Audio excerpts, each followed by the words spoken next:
कुछ दिन के बाद युधिष्ठिर राजा को ऐसे भयंकर स्वप्न आने लगे, वो प्रेत बाधा से पीड़ित हो गया। युद्ध में मारे गए जितने भी सैनिक थे उनके वो दिखाई दें कटे हुए सिर, और घर में घुसते हुए हाहाकार मच रही है, और जैसे औरतें चूड़ियाँ फोड़ रही हैं कि राजा तुमने हमारे पतियों की खून पी लिया, उसका खून पी रहे हो तुम, उसका वो राज कर रहे हो। एक दिन अब वो बैठ जाता था, आंखें फटी फटी रहती थी जैसे प्रेत बाधा से व्यक्ति होता है, खाना पीना छूट गया। कई दिन के बाद द्रौपदी ने बताया कि आपका भाई अन्य पांडवों को ना रात को सोता है, सारी रात बैठकर ऐसे देखता रहता है, इसको क्या टेंशन है पूछो। तो सभी भाइयों ने मिलकर उससे प्रार्थना की, तो वो टाल जाता था, नहीं ऐसा कोई बात नहीं, ऐसी कोई बात नहीं। क्योंकि पहले ऐसे व्यक्ति होते थे, वो चाहते थे कि मेरे दुख में कोई और दुखी ना हो, मैं हो लूँ जितना होना है। लेकिन फिर भी उन्होंने ज़्यादा आग्रह किया तो उन्होंने बताना पड़ गया कि मुझे ऐसा लग रहा है जैसे अपने घर में सिर कटे हुए धड़ ऐसे चले हुए आ रहे हैं, और हाहाकार मच रही है, और मेरा दिल कांपने लग जाता है, औरतें चूड़ियाँ फोड़ती मुझे नजर आ रही है। अब श्री कृष्ण जी इन पांडवों के धार्मिक गुरु भी थे, तो कोई भी दिक्कत आती है अपने धार्मिक गुरु के पास ही जाकर उसका समाधान किया जाता है। तो पांचों पांडव रथ लेकर और पहुंच गए द्वारका में।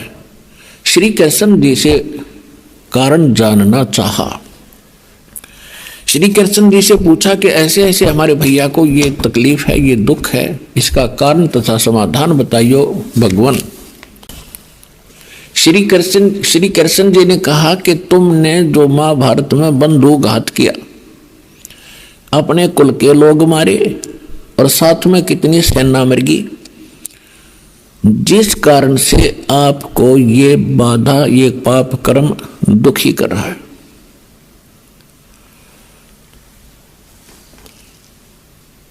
तो उस समय अर्जुन को एक बहुत जबरदस्त झटका लगा कि कमाल की बात होगी, जब महाभारत के युद्ध होने से पहले मैं मना करूं था भगवान, मैं नहीं युद्ध करता, और अर्जुन का मना कर देना युद्ध खत्म हो जाना था। मैं मना करूं था, मैं युद्ध नहीं करूंगा, मैं पाप नहीं करना चाहता, इस पाप के अन्न को नहीं हम इकट्ठा करना चाहते।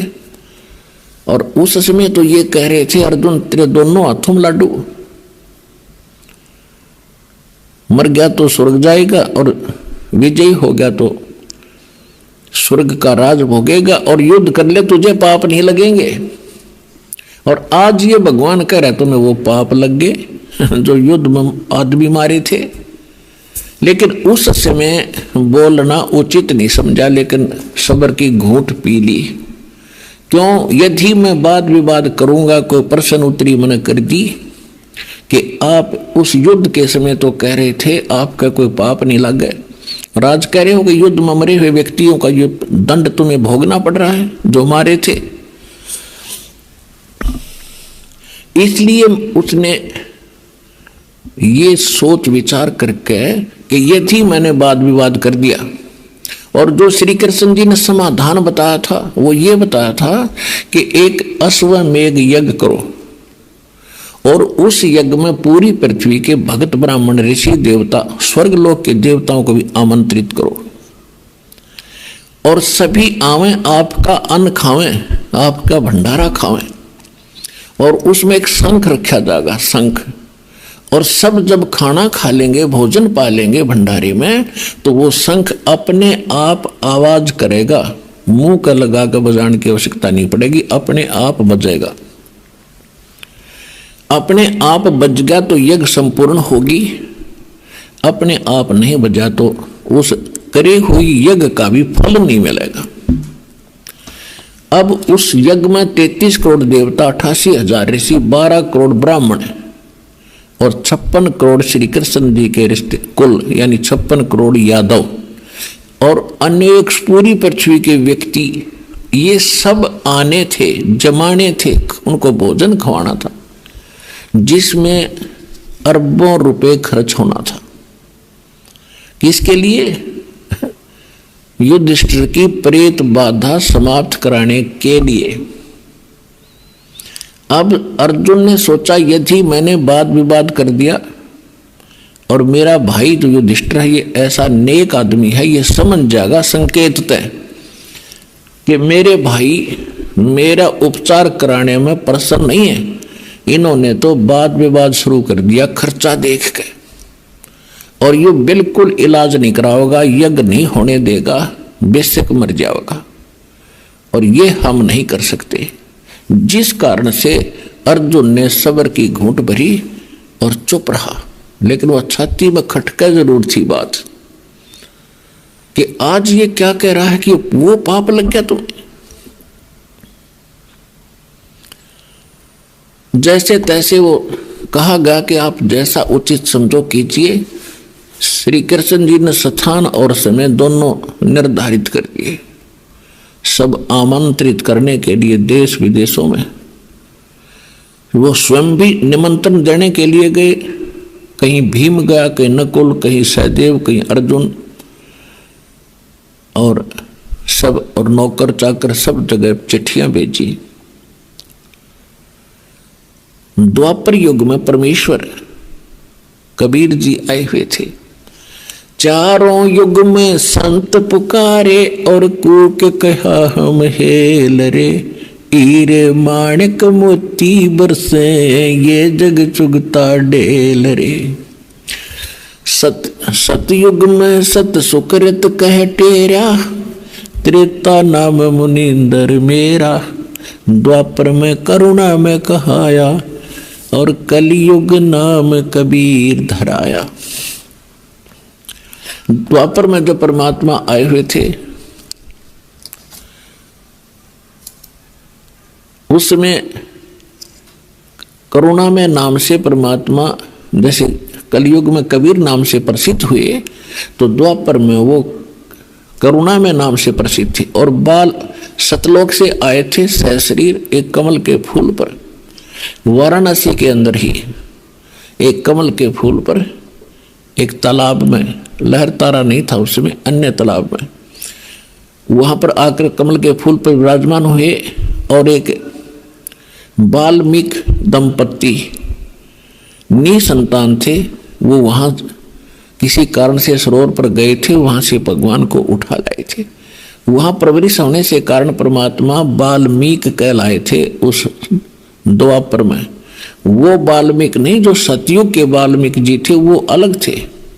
और ये उसके बाद तो वाल्मीकि कुल शुरू हुआ है, उस ऋषि के बाद तो उस कुल के अंदर फिर ये परमात्मा एक भिक्षु नाम के वाल्मीकि ने प्राप्त हुए थे। और गोदावरी उनकी मुंह बोली माता का नाम था। और उसी वाल्मीकि परिवार का यानी उसी मोहल्ले में एक सुदर्शन नाम का वाल्मीकि लड़का था। वो परमात्मा के विचारों से गढ़ा प्रभावित हुआ था। उसकी माता पिता ने भी खूब विरोध किया था, पर वो मान्या नहीं। तो परमात्मा की उस ज्ञान से परिचित हुआ। परमेश्वर उनको सचखंड लेकर गए, फिर वापस छोड़ा। तो सुदर्शन का यह बात पक्की दस्तगी थी कि ये करुणा में को नहीं तो भगवान है। उसके बाद पूरी दृढ़ता से उनके द्वारा बताई गई भक्ति कर रहा था। उधर से सभी ये पांडव और उनके अनुचर नौकर निमंत्रण देने के लिए, इनविटेशन देने के लिए इधर उधर जा रहे थे। तो जहां सुदर्शन जी की झोंपड़ी थी, कुटिया थी उस भगत की, उस साइड में भीम की सेवा लगी, ड्यूटी लगी निमंत्रण देने की। तो सबसे पहले वो साधु संतों को निमंत्रण दे रहे थे। तो भक्त सुदर्शन जी अपनी झोपड़ी में रहते थे। पहले छोटे छोटे झोपड़ी होती थी, थोड़ी थोड़ी दूरी पर, यानी विशेष वो नहीं था समूह रूप में। इस एक की यहाँ झोपड़ी है कि 10 किले दूर है, उसकी 20 किले दूर है, जैसे ढाणी सी बड़ी होती, ऐसे होते थे पहले। तो सुदर्शन जी के पास जब वो पहुंचा भीम, उसने निमंत्रण देते हुए कहा कि हे महात्मा, हे भगत जी, मैं राजा युधिष्ठिर जी का भाई हूं, मेरा भीम नाम है, मैं आपको निमंत्रण देने आया हूं, आप हमारी यज्ञ में आइएगा, हमने एक यज्ञ करनी है। तो सुदर्शन जी तो परमात्मा के ज्ञान से परिचित थे। उसने कहा, अरे भीम, ए भीमसेन, तुम तो भाई ऐसे घोर नरक में डाले जाओगे, आपके लिए तो अलग बनाना पड़ेगा भगवान ने, और तुम्हारे अन्न को खा के मैं नरक ना जाऊं, तुमने तो इतना जुल्म कर रखा है। करोड़ों बहन विधवा होगी, उनकी आंसू नहीं सूखी है, बच्चे बिलख रहे हैं, माँ से पूछ रहे हैं हमारा पिता कहाँ है, माँ कह रही है बेटा फौज में गया है, छुट्टी नहीं मिली है, और अंत में रो रो के बताना पड़ रहा है, फिर सारा परिवार रो रहा है, और तुम मौज मार रहे हो, तुम सुख की इंतजार करते हो, तुम्हारा तो बुरा हाल होगा, और कौन खावा तुम्हारी रोटी, वो भी नरक में जाएगा, तुमसे तो कसाई भी अच्छा, और जा यहां से भाग, चल अपना काम कर।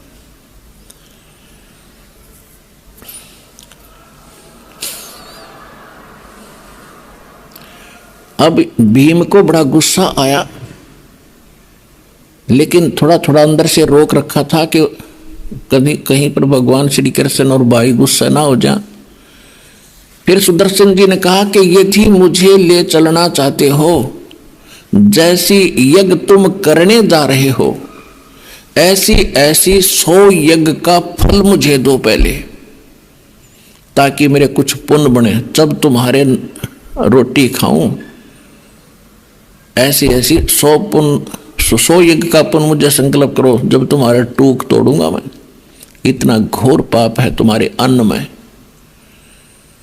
तो भीम बोला कि भगत घना ना बोला, ज्यादा मत बोला, बस बहुत सुन ली तेरी, मैंने तेरी थोबड़ी तोड़ दूंगा मैं, तने आना होता ही है ना, बेशक बताइए, मेरे भाई तो डर लग गया, मैंने कृष्ण जी तो डर लगा है ना, तेरी दे ही तोड़ देता, और तू ना होगा तो शंख ना बाज जाएगा।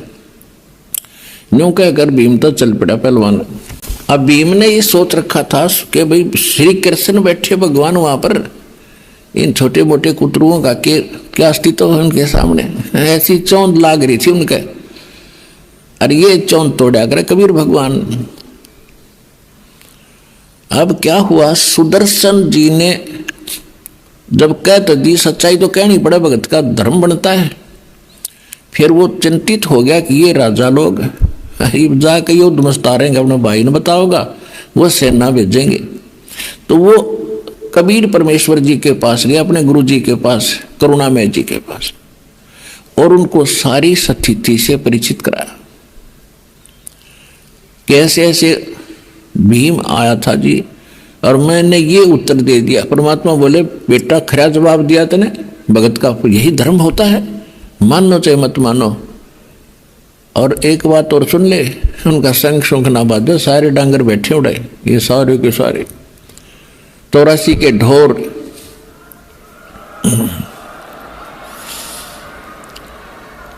ये 33 करोड़ देवता, 88,000 ऋषि और 12 करोड़ ब्राह्मण, ये जितने, और बाकी जनता का तो जिक्र नहीं, वो तो भक्ति बेचारे करते ही नहीं, ये साधना करते हैं तो भी काल की, और इनकी साधना से, इनकी भक्ति से ये 3 ताप भी नाश नहीं हो सकते। ये 3 ताप के अंतर्गत दुख होता है, कोई प्रेत बाधा होती है, कोई घाल देता है, कोई जंतर मंत्र कर देता है, कोई श्राप दे देता है, ये 3 ताप के अंतर होते हैं। तो गरीबदास जी कहते हैं, तुम कौन राम का जपते ही जापम, तात कटे ना ये 3 तापम। तुम किन भगवानों की भक्ति करते हो जिनसे तुम्हारे 3 ताप भी नाश नहीं हो सकते, और उस परमात्मा की भक्ति करो।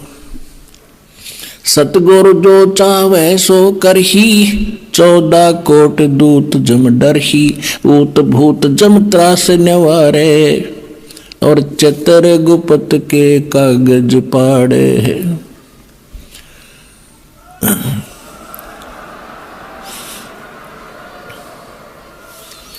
अब क्या हुआ, निर्धारित समय पर स्वर्ग से 33 करोड़ देवता, 88,000 ऋषि, 12 करोड़ ब्राह्मण, जिन्होंने चारों वेद कंठस्थ घोट रखे थे, कंठस्थ याद थे, और बाकी 56 करोड़ यादव क्योंकि रिश्तेदार थे श्री कृष्ण उनके पांडवों के, तो और भी बहुत से जनता के जन भी बहुत सारे आमंत्रित थे।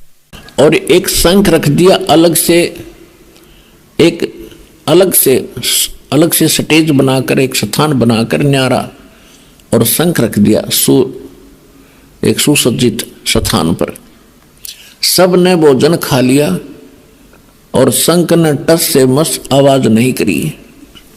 तो युधिष्ठिर जी श्री कृष्ण जी के पास गए कि भगवान शंख नहीं बजा, क्योंकि सबकी नजर शंख पर थी कि शंख बज गया तो यो सारा खर्चा पूरा होया, ना तो व्यर्थ गया। अब उधर से ऋषि लोग, वो देवता लोग, स्वर्ग के आए हुए ब्राह्मण आपस में फुसर कर रहे हैं, अरे शंख कैसे बजेगा, इनके तो पाप बहुत करे, इन्होंने तो करोड़ों व्यक्ति मार रखे हैं, ऐसे बज जाएगा शंख। बताइए, इनकी कहानी थी। फिर तुम टिंडे लेना आए थे यहाँ पर तुम क्या करना आए थे, खागड़ो नाचते था। अच्छा, अब क्या हुआ, श्री कृष्ण ने भी भोजन खा लिया और फिर भी शंख नहीं बजा। तब श्री कृष्ण जी ने, युधिष्ठिर जी कहने लगे, भगवान हमने पापा गणे कर रखे हैं, ये शंख नहीं बजे। श्री कृष्ण जी बोले, भाई इस शंख ने बजाने वाला आया ना है यहाँ पर। अब परमात्मा ने श्री कृष्ण की बुद्धि ऑन कर दी कि वो बोल दे साची साची। तो उसको बैठा दिखा कि एक भक्त है ऐसे ऐसे वहां पर झोपड़ी में, और सुदर्शन नाम है उसका, आप उसके पास नहीं गए क्या? तो युधिष्ठिर ने कहा कि उस साइड में भीम की सेवा लगाई थी, भीम से पूछते हैं। भीमसेन बुलाया और श्री कृष्ण जी ने पूछा ऐसे। युधिष्ठिर जी ने कहा कि भगवान बता रहे हैं कि ऐसे कोई सुदर्शन नाम का एक वाल्मीकि था, भक्त है, उसको उसके पास नहीं गए आप, आमंत्रित नहीं किया उसको? युधिष्ठिर ने कहा जी आमंत्रित तो किया, पर वो तो कुबोल आदमी है, बहुत गुंडा बोलता है। श्री कृष्ण जी ने कहा कि क्या बोलता है, तूने हमें बताना चाहिए था, क्या समस्या थी? कि उसने बहुत बुरी बात कही। एक तो उसने ये कंडीशन रख दी कि मुझे जो यज्ञ तुम करने जा रहे हो ये सफल हो जा, ऐसी ऐसी 100 यज्ञ का फल मुझे दो। और दूसरे अटपट गणी बकवाद करे था, न्यू बोला तुमने तो इतने पाप कर रखे हैं, तुम्हारे अन्न को कौन खावे, नाश हो जा, कीट नरक में जाओगा, और तुम्हारा तो बुरा हाल होगा, तुम सड़क मरोगे, तुमने इतने पाप कर रखे। बहुत गलत बोला, मैं बता भी नहीं सकता आपको बहुत सी बातें। तो श्री कृष्ण जी को भी पता था कि ये घाटियों बिना गाल काया होगा, इसने बकवाद करी होगी, कभी न कभी पहलवान है। तो श्री कृष्ण जी ने पूछा आपने क्या उत्तर दिया? कि मैंने ये उत्तर दिया कि आज मुझे भगवान श्री कृष्ण जी और मेरे बड़े भाई का डर ना होता तो तेरी थोबड़ी तोड़ देता।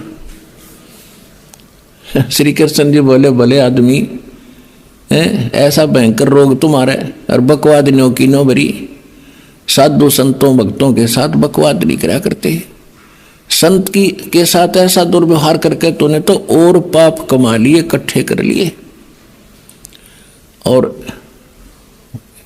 फिर युधिष्ठिर कहने लगा, भगवान अब इतने महापुरुष यहाँ बैठे हैं, ऋषि महर्षि हैं, और ब्रह्मा विष्णु महेश तक आ रहे थे गुप्त रूप में वहां पर। विष्णु तो कृष्ण तो बैठा था, वह दोनों और आ रहे थे गुप्त रूप में। तो कहने लगा कि हे भगवान, ये ऐसे महापुरुष बैठे, इनसे भोजन खाने से शंख नहीं बजा। परमात्मा लीला कर रहे थे, श्री कृष्ण में प्रेरणा दी। श्री कृष्ण जी ने ऐसे हाथ कर दिया, सारे सभा में जितने बैठे थे ने बोला ईब देख जानते। अब उसमें क्या देखा, उनके अलग अलग आसन बिछे हुए थे, उन पर कोई तो मोर बना बैठा, कोई गधा खड़ा हुच कर रहा, कोई सांप बनकर नू लपर लपर जीव करे। श्री कृष्ण और युधिष्ठिर ने तो आंखें बंद कर ली कि हे भगवान या लीला बंद करो, मैं नहीं देख सकता इनकी हालत। श्री कृष्ण जी बोले या लीला को ना, इनकी असलियत है, अगले जन्म में ये बनेंगे। आज ये महात्मा दिखे तुमने।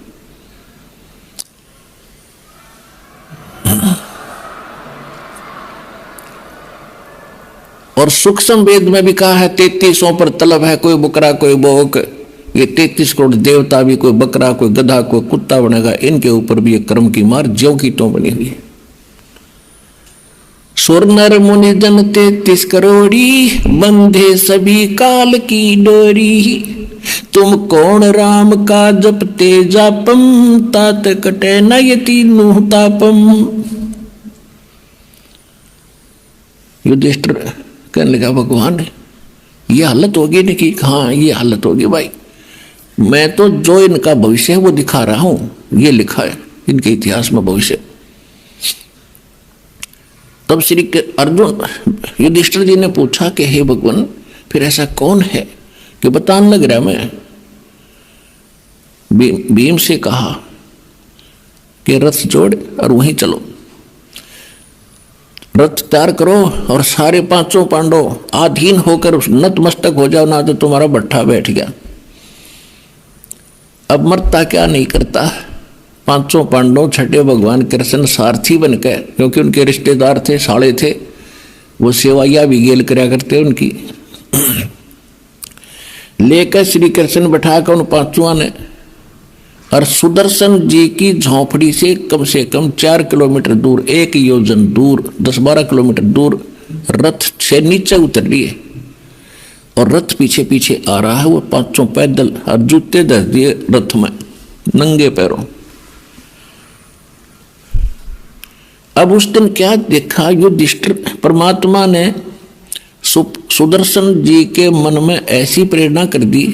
कबीर परमात्मा ने कहा था करुणा में जी ने कि सुदर्शन उनका शंख ना बजा भाई, यज्ञ पूरी ना हो, वो फेर आओगे तेरे पास।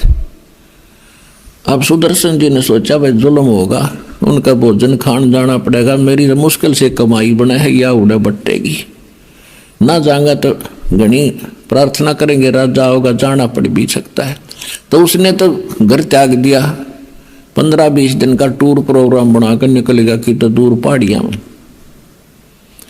उधर से परमात्मा कहते हैं 100 छल छिद्र मैं करूं अपने जन के काज। सुदर्शन रूप बनाकर अपने चेले का और बैठ गया झोपड़ी में आकर परमात्मा। अब ये अध्यात्म जो मार्ग है इसको समझना बालकों का खेल नहीं है। समर्थ की रजा हो, कोई दास पात्र हो, तब यह बुद्धि काम करे सच्चाई को ऊपर लाने के लिए। अब अध्यात्म मार्ग में एक ऐसा सिस्टम है कि सामने वाला, अगर सामने वाले में शक्ति भक्ति की ज्यादा है तो अपने आप नीचा हो जाएगा, ये बस की बात नहीं। अब युद्ध, वो 5 पांडव छठे श्री कृष्ण भगवान आ रहे थे सामने, और जो ही निकट आए परमात्मा झोपड़ी में बैठे सुपुत्र रूप धार गए, सुदर्शन का रूप बना के। अब श्री कृष्ण जी ने मुकुट समेत प्रणाम किया। अब जब श्री कृष्ण दंडवत कर रहे हैं, युधिष्ठिर का के ना दंडवत करें, तो 5 के 5 वह दंडवत प्रणाम करें डम्बा लेट के। और पुण्यात्माओं, जब तक जीव अधीन नहीं होगा तब तक भगवान कृपा नहीं बख्शेगा। अब जैसे हमने ये टूटी होती है पानी जल की टूटी होती है, इनसे जल लेना है तो पात्र इनका नीचे रखना पड़ेगा, ऊपर धर के पात्र नहीं भर सकते, पानी नहीं ग्रहण कर सकते, सीधी सी बात।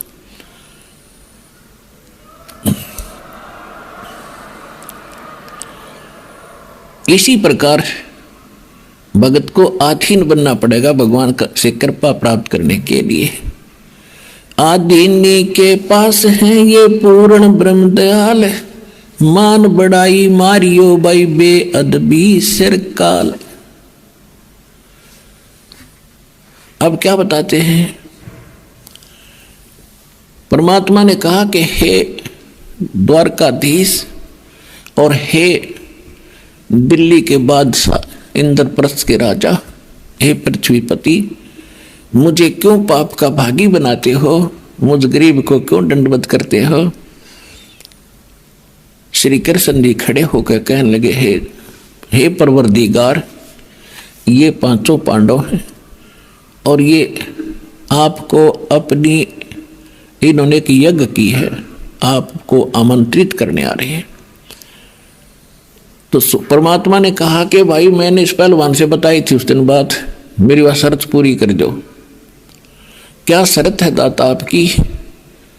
परमात्मा ने कहा कि 100 यज्ञ जो आप कर रहे हैं ऐसे 100 यज्ञों का फल मुझे दे दो, तब मैं तुम्हारे यहां चलूंगा, वो कर दो पूरी। तो कहते हैं परमात्मा ने ये वाणी चारों युगों में बोली है। चारों युग में संत पुकारे और कूक कहा हम हेल रे, हीरे माणिक मोती बरसे ये जग सुगता ढेल रे। तो श्री कृष्ण जी ने कहा कि भगवान आपकी ही वाणी है, संत मिलन को चालियो तजमाया अभिमान, जो जो कदम आगे रखे है ओ हे यज्ञ समान। पुणात्माओं, जो आपके जहां से भी आप चलते हो, कितनी भी दूर से, और यहां से वहां तक, चाहे ट्रेन में आते हो चाहे जहाज में आते हो, आपको यहां आने का जितने कदम बनते हैं वहां से यहां तक, उतने यज्ञों जितना पुण्य उस प्राणी को मिलता जो सतलोक आश्रम बरवाला में इस दास के दर्शनार्थ आता है।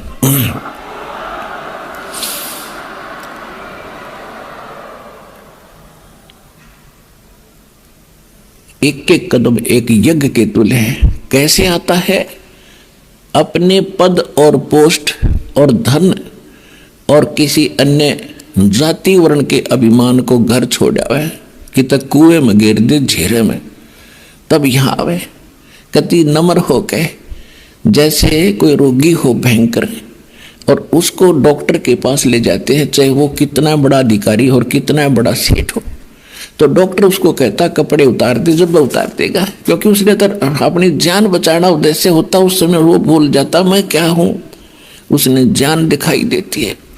वो कहता वहाँ चेक कराओ, उसी समय पहुँच जाता जांच कराने के लिए, ऐसा कर लो, अच्छा जी।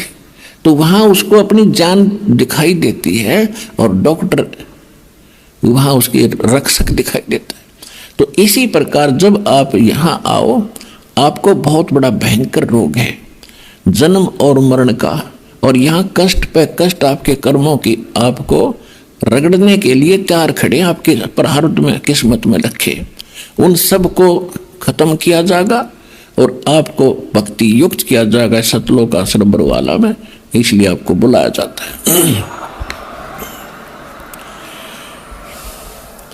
तो श्री कृष्ण जी ने कहा कि भगवान आपकी वाणी है कि संत मिलन को चालिए तजमाया अभिमान, और जो जो कदम आगे रखे ओ है यज्ञ समान। हम वहां से चलकर आए इंद्रप्रस्थ से, और परमात्मा यहाँ तक जितने हमारे कदम रखे हैं आपकी वाणी अनुसार ये यज्ञ बन गए। और आज आप देख सकते हो इनमें कोई अभिमान नहीं, और आप दास को जानते हो मेरे मत को अभिमान की नाम की चीज नहीं, क्योंकि श्री विष्णु जी का भृगु ऋषि ने लात मार दी थी, तो भी ऋषि विष्णु जी ने कहा था पंडित जी, ऋषि जी तेरा चोट तो नहीं लगी। तो इतने नम्र हैं भगवान श्री विष्णु जी अर्थात श्री कृष्ण जी। और ये पांचों पांडव, इनको आप आज इनकी स्थिति क्या है परिचित हो, इनको धरती छोटी सी दिखाई देती है, आज ये हालत है इनकी। आज इनमें कोई अभिमान नहीं, तो उस दिन भीम में वजन था, पूछ लो इनसे।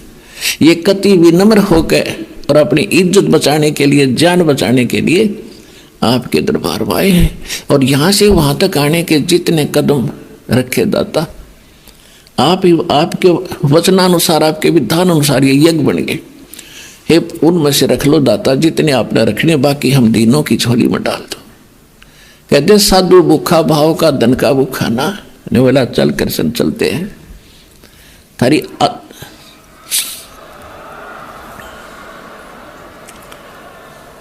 तो कह रहे थे कि परमात्मा कह रहे थे मैं तुम्हारी अंदर की झांकना चाहूं था, तुम कितनी इच्छा है तुम्हारी मुझे वहां ले जाने के लिए, और इतनी तरफ बिना संत काम करे कोई नहीं, उनका वरदान भी। फिर भीम बकवाद करे था उस समय जब मिलने आमंत्रित करने गया था, जब भगवान सुदर्शन जी ने ये कहा था कि तुमने जब तक भीम उछल उछल कर मार दिए वह सैनिक, अरे भोगो अपने ने। तो भीम क्या कह रहा था कि युद्ध में कोई नाच और गा का युद्ध नहीं जीता, एक का मारू था 20 मरे थे, ऐसी शक्ति है मेरे अंदर, बकवाद गढ़े था। परमात्मा उस समय जब वो आमंत्रित करने दोबारा गए श्री कृष्ण जी के साथ, तब परमेश्वर ने एक अपनी सुमरनी टांग रखी थी खूटी गए या माला जिसको समन करते हैं, और भीम से कहा कि पहलवान या मेरी सुमरनी दिए उतार कर चल, मैं चालूं तुम्हारे साथ में। भीम फट दे गया और उस खुट्टी पे तो वह माला उतारने लगा। इतना पहलवान था भीम, बताते हैं कि हाथी को पकड़कर इतनी तेजी से घुमा कर आसमान में फेंक देता था कि वो दिखना बंद हो जाता था, और उस समय उस पर वह माला ना उतरी और पसीना आ गया, नो देखा टेढ़ा टेढ़ा।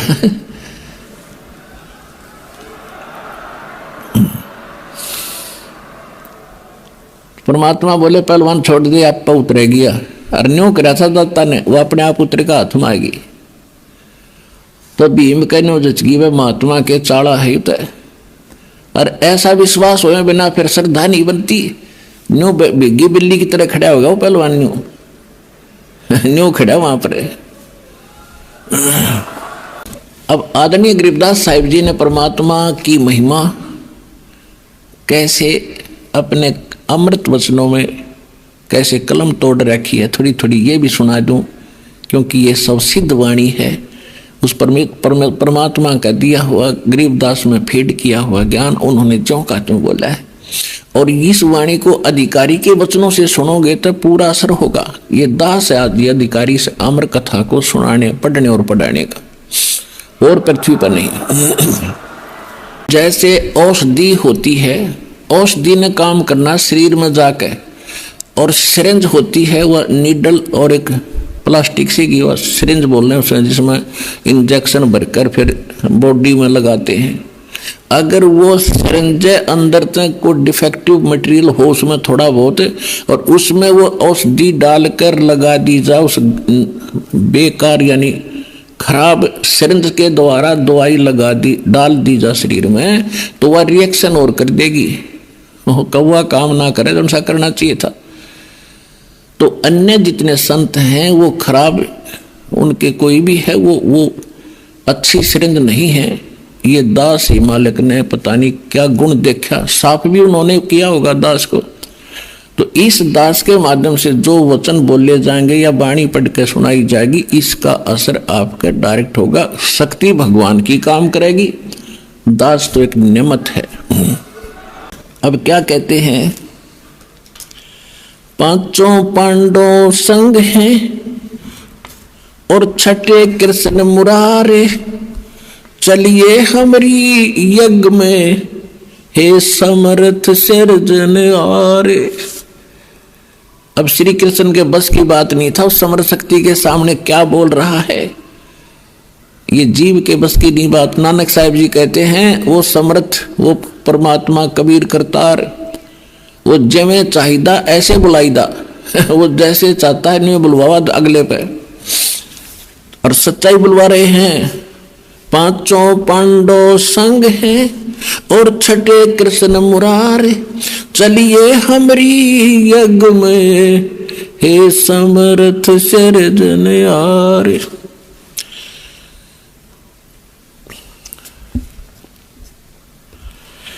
पांचों पांडव यज्ञ असमेघ में परमेश्वर किया पियान, पांचों पांडव संग चले और छठे यहाँ के भगवान। पांचों पांडव यज्ञ असमेघ में वहां वाल्मीकि की दे, शंख पचायन बजा दिया, वहां रख्या नहीं संदेह। सुपच रूप धर आया स्वयं सतगुरु पुरुष कबीर, तीन लोक की मेदनी, वहां सुर नर मुनि जन भीड़।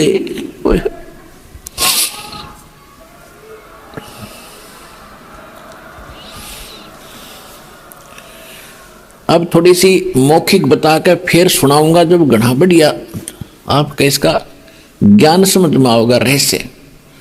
अब क्या हुआ, रथ में बैठ के भगवान को साथ, परमेश्वर को साथ लेकर पांचों पांडव छठे कृष्ण जी और यज्ञ में पहुंच गए, जहां वो बैठे थे ऋषि और यज्ञ वो होना था।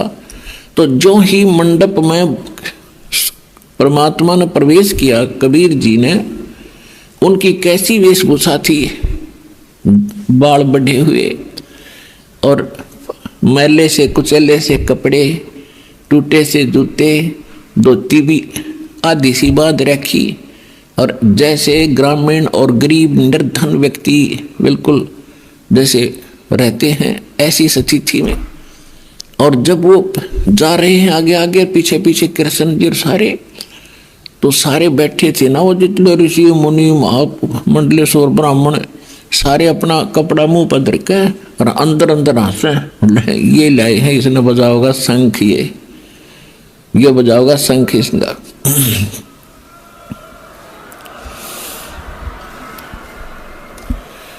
अब श्री कृष्ण जी ने द्रौपदी से कहा कि बहन द्रौपदी, ये महात्मा आए हैं और भोजन बना दे, बढ़िया सा खाना खाओगे जब तुम्हारा यज्ञ संपूर्ण होगा।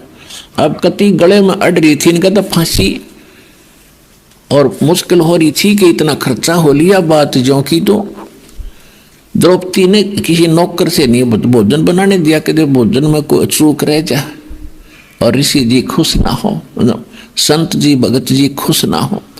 अपने हाथों रोटी बनाई, कचौड़ी पकौड़ी दही बड़े खीर हलवा गाजर पाक सारा बना के और सजा के वो थाल में न्यारी न्यारी कटोरियों में और सुदर्शन जी के आगे रख दिया कि महाराज जी भोजन पाओ। अब परमात्मा ने एक शिक्षा देनी थी। वो सुदर्शन जी जो थे वो इस बात के एक संयमी थे। वो क्या करते थे, वो केवल 5 ग्रास खाते थे, यानी 5 बार सारे दिन में जितना खाया गया 5 बार में, ऐसे 5 ग्रास में, बस उसके बाद वो अपना संयम रखते थे कि इससे ज्यादा नहीं खाना। उसी हिसाब से वो रोल उसी का कर रहे थे। उन पता था सबको कि 5 ग्रास करता था। परमात्मा फिर मीन में एक नहीं छोड़ दे। उन्होंने क्या किया, सभी खीर हलवा कचौरी पकौड़ी दही बड़े दाल सब्जी सारी थोड़ी थोड़ी सी लेकर और थाली में डाल ली, कटोरी बाहर धर दी और फिर उनको लगे मिलाने, ये दिखाने के लिए कि आज तैयो मन नारे नारे चटपटे भोजन करके तड़का फिर मांगेगा, फिर जीभ खराब होगी। वो इकट्ठे कर लिए। अब द्रौपदी ये सोच रही थी कि महाराज जी आज महात्मा को इसी ऐसा भोजन खिला दूंगी, खावेगा उंगली चाटेगा और पता नहीं कितनी कहाँ से कितनी जगह जाकर मेरे गुण गावेगा। द्रौपदी भोजन खाया तो द्रौपदी के हाथ का।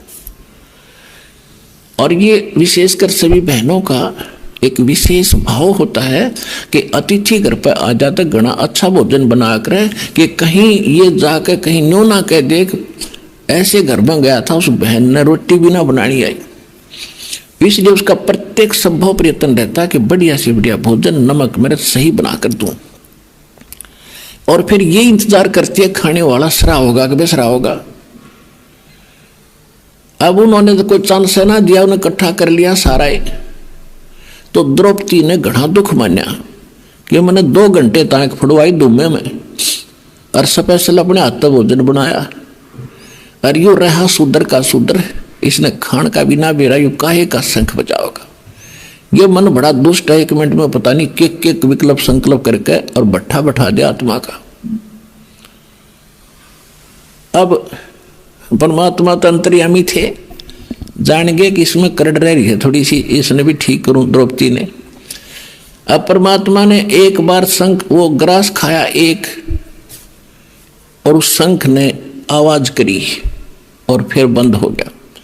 ऐसे 5 बार में वो जितना थाली में डाला था 5 बार में चाट के खा गए और 5 ही बार शंख बज के बंद हो गया। अब युधिष्ठिर बड़ा खुश हुआ कि भगवान ओए होए, आप तो जानी जान हो, आपने कहाँ ढूंढा ये महापुरुष, हमारा तो बन गया काम। कृष्ण भगवान बोले काम ना बनायू। बोला जी कैसे? बोला कैसे, क्या कारण? कि यो शंख बहुत देर तक अखंड बजना चाहिए था। अब युधिष्ठिर तो पेट पकड़ कर बैठ गया कि भगवान अब कौन है और किसको बुलाओगे, कि और बुलाना बाकी को ना इस पृथ्वी पे। अपने घर में दोष है युधिष्ठिर, कोई त्रुटि है किसी भगत के, किसी सदस्य के, और वो तो पता था। श्री कृष्ण जी तो समझ गए थे कि द्रौपदी कुआं नाक सकोड़े है, कुआं मुंह मोड़े है, गड़बड़ करेगी या द्रौपदी बुलाई। श्री कृष्ण जी ने कहा कि बहन सच्ची बताना, महात्मा जब खाना खाओ था तेरे मन में के विचार आए, यो शंख क्यों ना बजा, अखंड बजाना चाहिए था। तो मैंने सच्ची बता दीजिए, मैं 2 घंटे तक धूम में मांग फुड़वाई और ऐसा बढ़िया भोजन बनाया था कि साधु खाओगा रंगली चाटेगा, और इसने सारा गुड़ गोबर कर दिया, मैं घनी दुखी होगी। श्री कृष्ण जी बोले कि तुम तो सारे ही विवेकहीन इकट्ठे हो रहे हो। तू के युधिष्ठिर घाट से आपने एहसान नहीं करा संत को भोजन खिला के, इसने एहसान करा तेरा टूक तोड़ के बावड़ी, तेरा पाप काटना आया था, तने भोजन खिला के एहसान कर दिया। आपका फर्ज था पूरा किया, बहुत बढ़िया भोजन बनाया। अब अगले की मर्जी कैसे ही खावे, अरे इसमें दोष निकाल रही है, ये तो काम बिगाड़ दिया सारा तने, जिस कारण से शंख नहीं बजाइयो। और ये भी दिखा दिया कि और तो सब ने जीम लिया, श्री कृष्ण भी भोजन खा चुके थे, टस से मस नहीं हुआ था, और इसने 5 बार खाया 5 बार। ये भी दिखा दिया कि समर्थ है, कोई कच्चा काम नहीं है।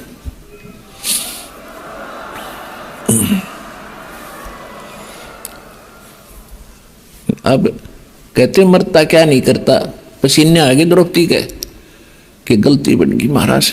परमात्मा बोले माफी मांग महापुरुष है, और इसके चरण धो के पीतने के वाल्मीकि दिखाई दे हरिजन सा, इसके एक बाल के बराबर 3 लोक नहीं है, इतनी समर्थ शक्ति है। श्री कृष्ण जी तो सामने दिखे थे, भक्ति युक्त परमात्मा जी खुद हुए थे।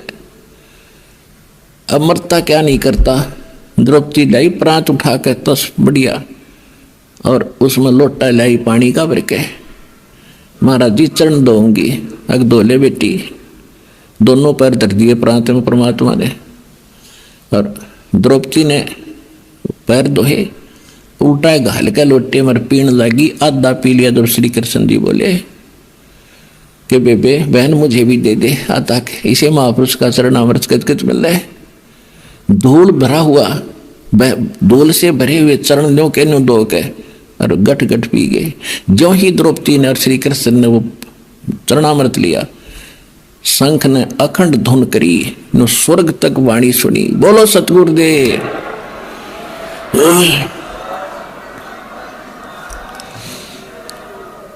वो 3 ताप प्रेत बाधा भी उस परमेश्वर की कृपा से दूर हुई। उन श्री राम और कृष्ण, इन पुजारी ऋषि महर्षि देवताओं के भोजन से तो वह भी दूर ना हुई।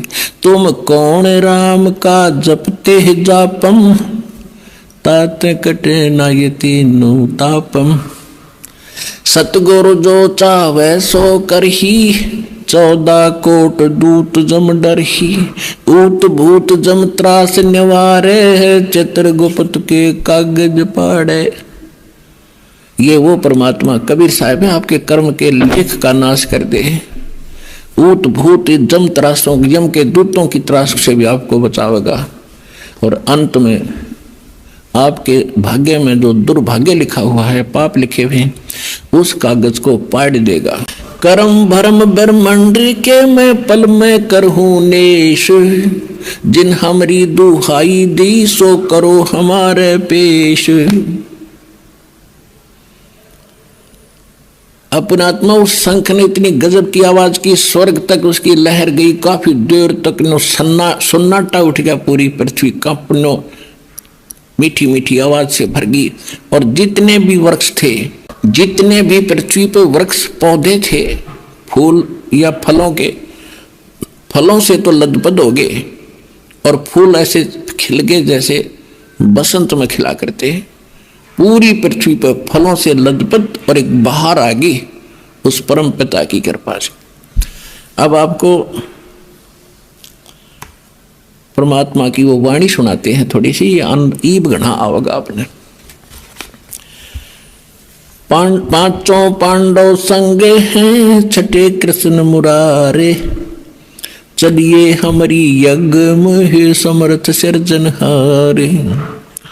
पांचों पांडव यज्ञ अश्वमेध में परमेश्वर किया पियाने, पियान माने प्रस्थान, और पांचों पांडव संग चले और छठे यहाँ के भगवान। सुपच रूप धर आइया वो सतगुरु पुरुष कबीर, तीन लोक की मेदनी वहां सुर नर मुनि जन भीड़। सुपच रूप धर आइया सब देवन का देव, कृष्ण चंद्र पग धोइया करी तास की सेव। 88 ऋषि जहां देवा 33 कोटे, शंख न बजा तास से वो रहे चरण में लोटे। जब परमात्मा की से वो शंख बजा, जब सारे नतमस्तक हो रहे उड़ा मुंदे पड़े, सचमुच ये तो भगवान था भाई, ये तो परम शक्ति आ गया, हमसे नहीं बन पाई बात। पंडित 12 करोड़ थे, 12 करोड़ ब्राह्मण थे, 33 करोड़ देवता, 88,000 ऋषि। 88 ऋषि जहां वो देवा 33 करोड़, शंख न बजा तास से वो रहे चरण में लोटे। पंडित 12 करोड़ थे और 84 शब्द, शंख न बजा तास से वो पिए मान का मद। उनसे शंख नहीं बजा 33 करोड़ देवता, 88,000 ऋषि, 9 नाथ, 9 शब्द,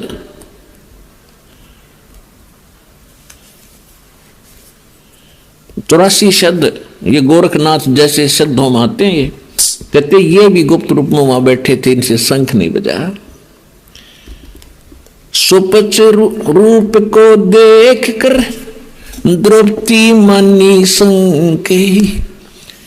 सुपच रूप में परमात्मा को देखकर द्रौपदी के मन में शंका पैदा होगी कि यो किसके काहे के शंख बजावेगा।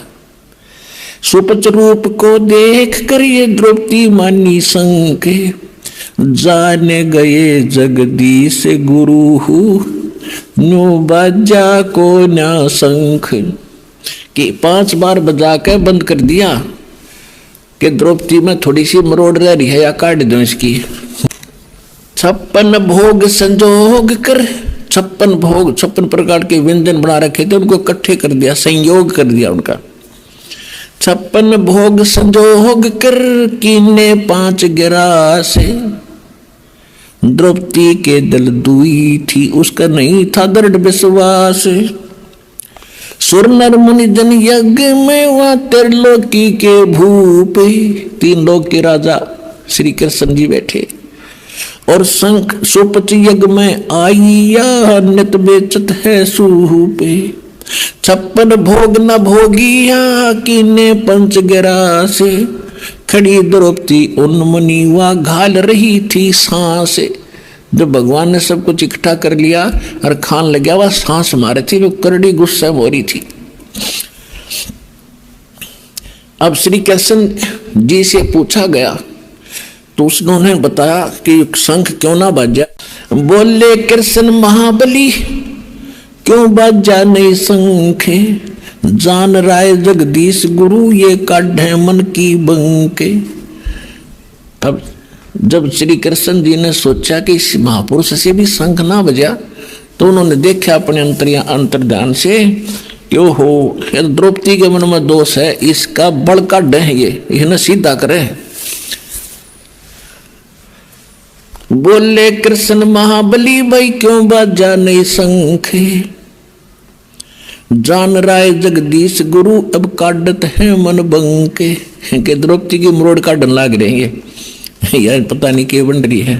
श्री कृष्ण जी कह रहे हैं द्रौपदी दिल को साफ करो और चरण कमल लो लाए, इस बाल्मीक के बाल समय तीन लोक नहीं पाए। परमात्मा श्री कृष्ण जी कह रहे हैं द्रौपदी तने के बाल्मीक सा दिखा है हो, इसके एक बाल के बराबर तीन लोक नहीं है। द्रौपदी दिल को साफ कर और चरण कमल लोला, बाल्मीक के बाल समय तरलोकी नहीं पार। चरण कमल को धोए कर ले द्रौपदी प्रसाद, तेरा अंतर सीना साफ होए तेरे जलन सकल अपराध। शंख बाजा शंख सुभान गति, फिर कुण कुण भई आवाज, स्वर्ग लोक बानी सुनी ही तरलोकी में गाज। शरण कबीर की जोग है ये टूटे जम की बंदे, बंदी छोड़ अनाद है ये सतगुरु कृपा सिंध। पांडव यज्ञ अश्वमेध में आए नजर निहाले, जमराजा की बंदू में वहां खलहल पड़ा कमाल। ये बृदबाने साजे हैं ये जुगन जुगन जगदीश। गरीबदास जी बता रहे हैं कि ऐसे ऐसे चमत्कार ही करते हैं ये परमात्मा जगदीश युगों युगों। ये बृदबाने साजे हैं ये जुगन जुगन जगदीश। 33 करोड़ छुटाई ही याद तोड़े थे भुज 20। रामचंद्र पर रावण नहीं मरा था और 10 दिन हो गए थे खुचम खुचा होते ने, 17-18 दिन हो गए थे जब परमात्मा ने जाकर खुद अपने अदृश्य रूप में उसकी टीटवी दबी थी, खुद बहाना गिरा था, तीर लग गया फलाना लग गया। तीर तो उस दिन के मरने लग रहा था उसको, वो लगन दे था उसका। अब क्या बताते हैं परमात्मा,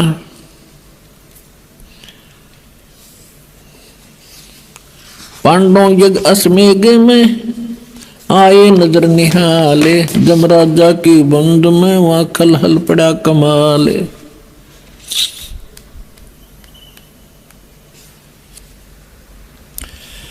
भाई यज्ञ रची जब पांडव राजा, नौ नाथों नहीं शंख बाजा। कितनी प्यारी वाणी में कितनी महिमा गाई अपने भगवान की गरीबदास साहिब जी ने। यज्ञ रची जद पांडव राजा, नौ नाथों नहीं नादू बाजा।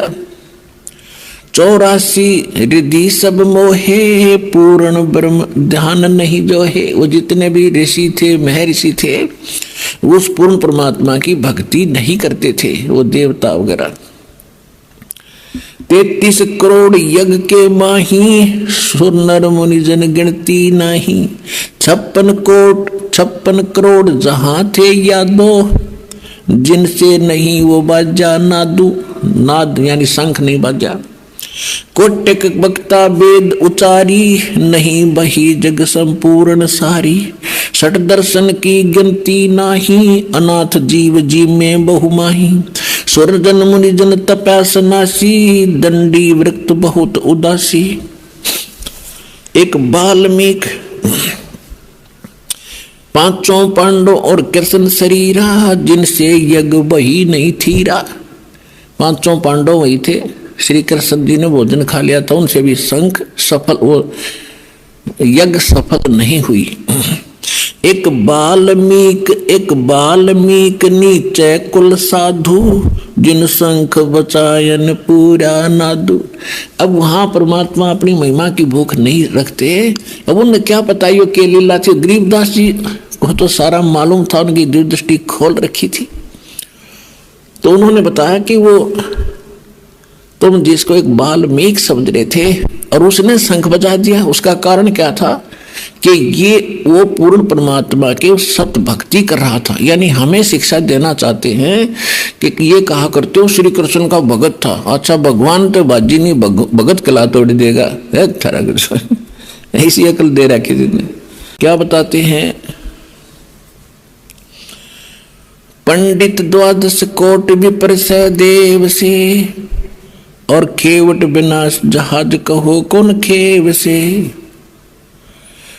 जहां पुंडरीक पाराशर नारद व्यास रे, गोरख दत्त दिगंबर और दुर्वास रे, वहां पर ये महात्मा बैठे थे जिनका शंख निवाजी, जिनको तुम आंडी महात्मा ऋषि महर्षि समझा करते थे, ये गिनती करवा रहे उनकी। जहां मारकंडे पिपलादिक रूमी ऋषि रे, कपिल मुनि जहां यज्ञ ही शंख नाही बज्जा शंख रे, नो योगेश्वर निर्भय कागभूषण रे, जहां 52 गादी जनक भक्ति प्रचंड रे, जहां सुखदेव ध्रुव प्रहलाद भक्ति के खम्भ रे, जग रची जब श्री कृष्ण किया आरंभ रे, बाजा सुपच का शंख स्वर्ग में धुन सुनी, गण गंधर्व गलतान सकल ज्ञानी गुणी, वाल्मीकि के शंख को किए सुरमात रे, द्रौपद सुता के दल में आई भ्रात रे, कण कण बाजा शंख स्वर्ग में भई शैल रे, और पंडों ताप विध्वंस किए सब बद फैल रे। पांडवों के सभी वो तीनों ताप और जो न बदफैल बकवाद करी थी वो पाप कर्म, वो सभी विध्वंस कर दिया, उनका नाश कर दिया, खत्म कर दिया। ऐसे अचरज की नदीन कै शर धरी, हरे हाँ महबूब कहता दास गरीब धनी नर कबीर हरी।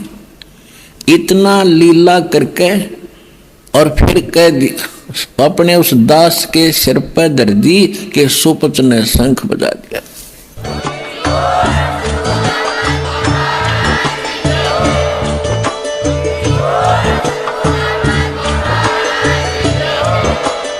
सत सोही।